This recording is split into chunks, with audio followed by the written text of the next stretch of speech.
One aspect of Hunter x Hunter that sets it apart from the vast majority of anime is its villains. Meruem, Hisoka, Illumi, and Chrollo are all well-developed and complex characters that also happen to be antagonists. I already made a video talking about the best antagonist in the show, in my opinion, so today let's talk about the most popular, that being Chrollo.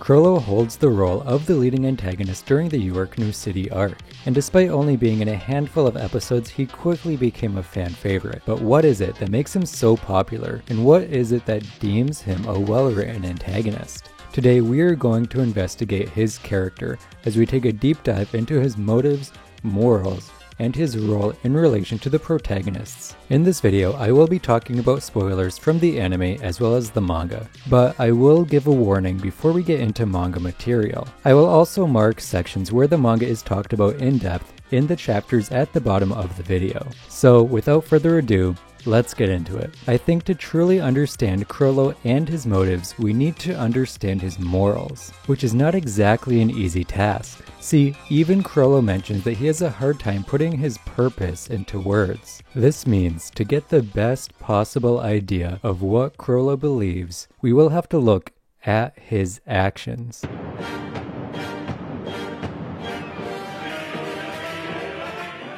Destructive, ruthless, remorseless.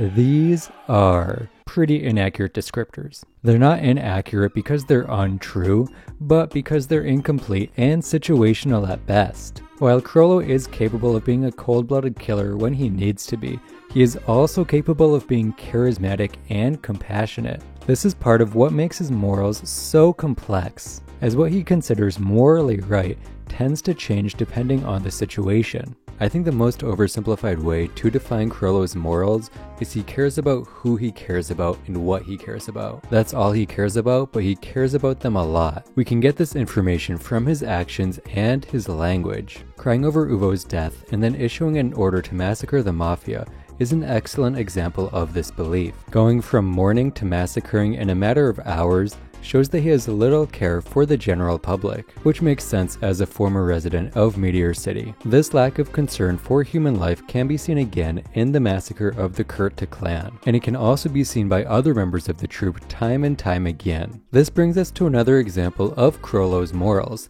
which is the rules and regulations of the Phantom Troop. As far as we know, there are really only 3 rules of the Phantom Troop. Number 1, no killing other members. Number 2, all orders from Chrollo are final and absolute. And number 3, internal disputes must be determined by coin flip, and the result must be honored. From these rules, we can determine a couple of things about Chrollo. First of all, the safety of the troop is something he cares deeply about. We already knew this from his reaction to Uvo's death, but this belief is reinforced by all 3 rules to a certain degree. We don't know exactly why Chrollo is so concerned with the safety of the troop, but I think there are a few obvious reasons. He could be concerned because their safety is important to the structure of the troop, or because he grew up with many of them, or it could be both. Another reason is that order within the troop is fairly important. Sure, we see them rampage through York New, and it seems like they mostly just cause chaos, but remember, every person in the troop has a specific role, and a lot of them have unique or rare Nen abilities. Without order, losing important members of the troop could happen much more easily. Disorder leads to disorganization, which will lead to unnecessary mistakes, which will lead to more deaths of more troop members. I think it's also important to mention that the troop members could have any number of morals that just haven't been explored yet, and I'd love to hear what you think about the troop's morals in the comments down below. But what if there was no morals behind the troop?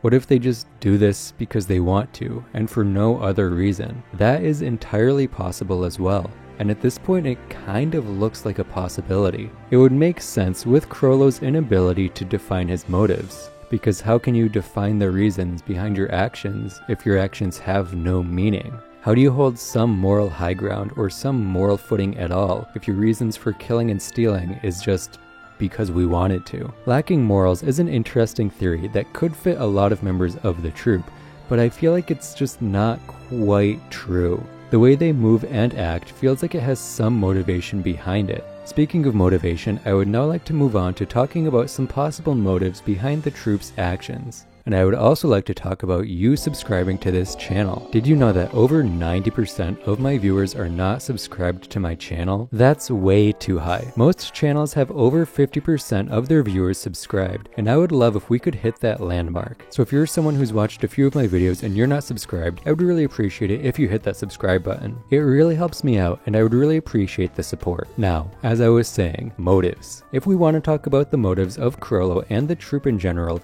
we need to go down two paths. One where they have morals and goals, and one where they do not. We will explore the latter first, because it is honestly a lot more straightforward. See, if the troop has no morals or goals, then Chrollo can steal what he wants because he wants it. At surface level, this does make sense for his character. The very first introduction we get of Chrollo, we learn that he admires the goods for a while after the troop steals them, and then goes on to sell them. This makes sense in a universe where there is no morality within the troop, but it turns Chrollo into a much more shallow character than what he feels like. Is he really just a simple bandit who wants to steal with no ulterior motives? It is a possibility, but I don't think it's likely. I think it simplifies his character a little bit too much, and I don't think a one-dimensional character like that would be so popular. I also don't think Togashi would rate such an important character so simplistically, so I think it's time that we move on to the world where he does have morals. There are a few options to explore here, so I'll try to keep them quick.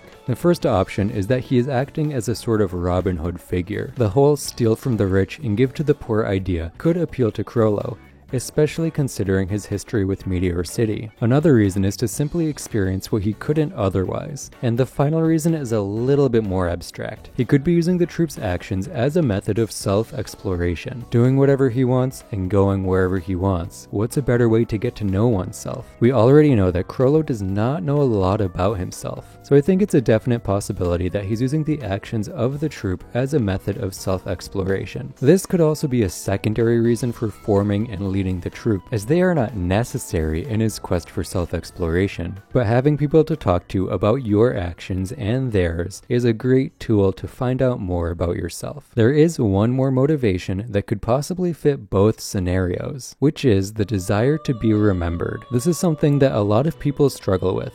What kind of legacy will we leave behind? What must we do to not be lost in the sands of time? To be remembered past your death or past your prime is such a monumental task. Only those who achieve great things or infamous things are remembered. And this could also be a huge motivator for Chrollo, especially when you consider that he comes from a city of people that does not exist. Coming from Meteor City and becoming the most infamous group of bandits in the world is an incredible feat itself. So I think continuing to gain infamy could be a motivation for him. The motives of Chrollo and the Phantom Troop have been kept secret from the viewers for the entirety of the show. Their actions exist without much explanation, but I think that is part of the reason they have become so popular. Now, let's move on to the final section of this video, Chrollo's role for the protagonists. We are going to be looking at the relationship between three pairs of people, Chrollo and Kurapika, of course, Chrollo and Gon, and Chrollo and Hisoka.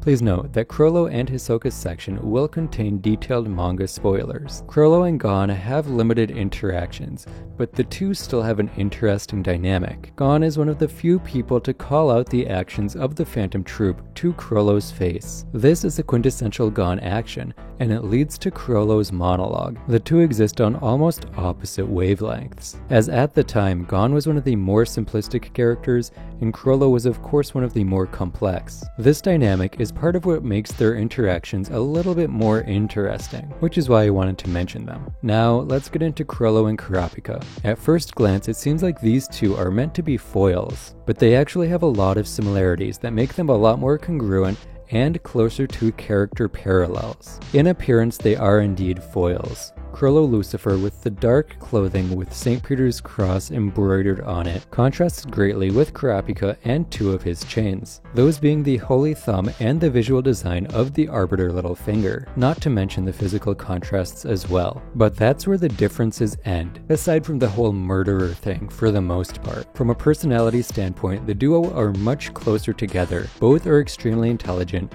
both care more about those around them than themselves, and both share a net affiliation, being conjurers and specialists. These similarities and differences aren't all that important when it comes to understanding their relationship, but I think it's important to point out anyway because it's definitely something that Togashi did on purpose. So what is the purpose of their relationship? For Kurapika, Chrollo stands as the face of the people who murdered his tribe, and for Chrollo, Kurapika is the person who killed Uvo and indirectly killed Pakunadad. These actions bring them to an interesting point of almost parallelism with their murders, as they unintentionally contribute to each other's growth. Chrollo's influence on Kurapika's growth is much more obvious. He's a major reason why Kurapika developed his Nen abilities. Kurapika has a much more indirect effect on Chrollo. To keep it short, Kurapika sealing Chrollo's Nen forced him to go on a journey to regain it. We don't know exactly what happened on that journey, but based on what we learn in the manga, we know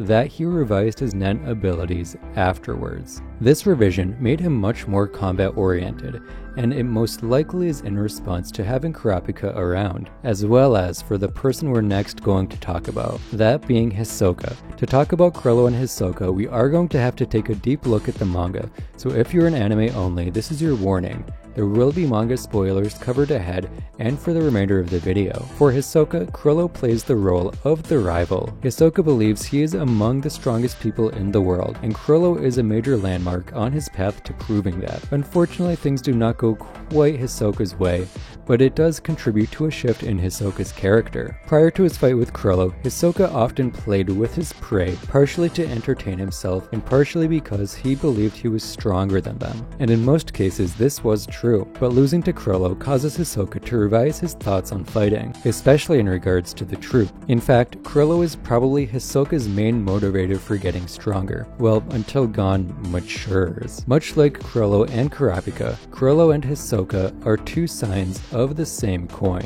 But I want to save that discussion for the inevitable Hisoka video. Chrollo is a complex yet static character, and I think that is part of what makes him so interesting. He's mysterious and powerful, and that alone is a recipe for a popular character. Hopefully we will get to see the conclusion of his character in the future, and hopefully it'll give us a clearer idea of what his motives and morals are. But for now, that's the end of this video. If you made it all the way to the end, be sure to subscribe and maybe check out our Discord as well. Thank you for watching. This is my first non-Attack on Titan video in over 3 months, so I would very much appreciate if you liked or shared it with some other people. Until another show that I want to watch starts airing, I'll just be doing these weekly analysis videos. So that being said, thank you again for watching, and I'll see you next week.